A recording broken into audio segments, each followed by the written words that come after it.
Hello, everyone. Judge Napolitano here with one of my pop-ups on judging freedom. Today is the January 7th, 2022. It's still in the morning. The Supreme Court, however, has finished oral argument in two cases in which President Biden's edicts have been challenged as being unconstitutional. Normally, this would be a run-of-the-mill and not newsworthy, but it's newsworthy because this is an emergent application, meaning the challengers have asked the Supreme Court for a very, very fast ruling rather than having a ruling come down in the ordinary course, which takes about 4, 5, or 6 months. So the Supreme Court, in response to that request for a fast ruling, has given the challengers and the government an oral argument.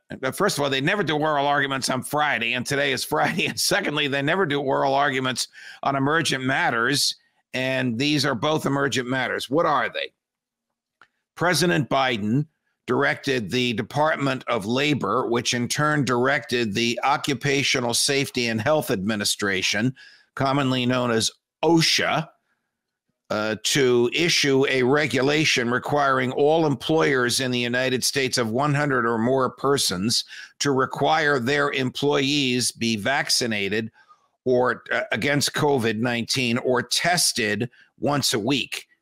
And OSHA said it will physically enter the premises of these corporations and examine their health records of their employees. So that has been challenged. That was challenged in a federal district court and then in two federal appellate courts, and it's now before the Supreme Court.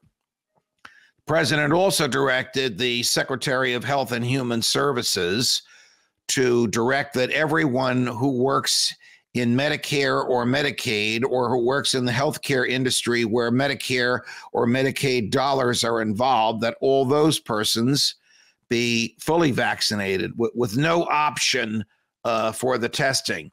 And that has been challenged. Now, these challenges come in under a number of bases. Some say it's against my religion to receive a vaccine. I'm Catholic, and some of these vaccines are the product of aborted fetuses. And the Catholic Church condemns abortion, and I condemn abortion, and you can't force me to be involved with abortion in any way. A perfectly legitimate argument. Others say I control my own body. The Supreme Court has ruled that a half dozen times. The government doesn't control my body, and I decide what goes into my body. The most profound, in my view, constitutional argument is that these are edicts, both the one involving the employers of more than 100 or more persons, and the Medicare, Medicaid people. These are not laws enacted by Congress. And under the Constitution, we have the separation of powers. Congress writes the laws, the president enforces the laws, the courts interpret the laws. These are regulations of human behavior that carry a penalty if you don't comply. What's that? That's a law. And only the Congress can write the law. Not only did Congress not write these laws, the president didn't even ask Congress to do so. He just directed the bureaucrats that work for him in the Department of Labor and the Department of Health and Human Services to issue these. So the issue before the Supreme Court is, are we going to accept a bureaucrat's regulation as law, even though the Constitution says only the Congress writes the law? Well, that's what was argued this morning. And the government is saying, yes, you should accept it as law because this is a profound health emergency and the government exists to address health emergencies. The challengers say, no, the government does not exist to address health emergencies, at least not the federal government. Health, safety, welfare, and morality are reserved by the 10th Amendment to the state governments.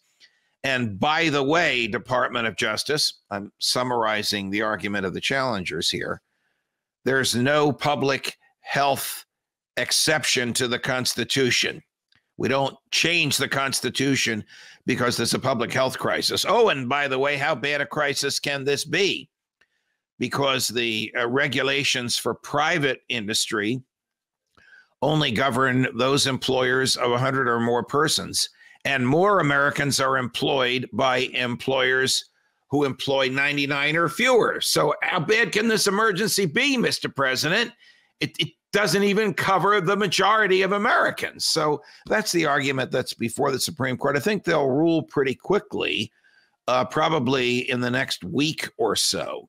The original deadline was January 4, and that was 3 days ago. Obviously, the government is not enforcing these regulations because they're subject to the decision of the Supreme Court. If you're an employer of 100 or more persons and OSHA comes knocking, ask them for their search warrant. They won't have one. And when they don't have one, close the door. They have no right to come onto your property, and they have no right to look at the health records of your employees. Just a little advice. Judge Napolitano, Judging Freedom. You know, these are dark days that we live in. They really, really are. The government wants to use its power to put a needle into your arm, and it's doing so through your employer, and then it's threatening to fine the employer $14,000 a day, another number they made up, per employee who's unvaccinated. And this in times of inflation. Government is not your friend. Have a nice weekend.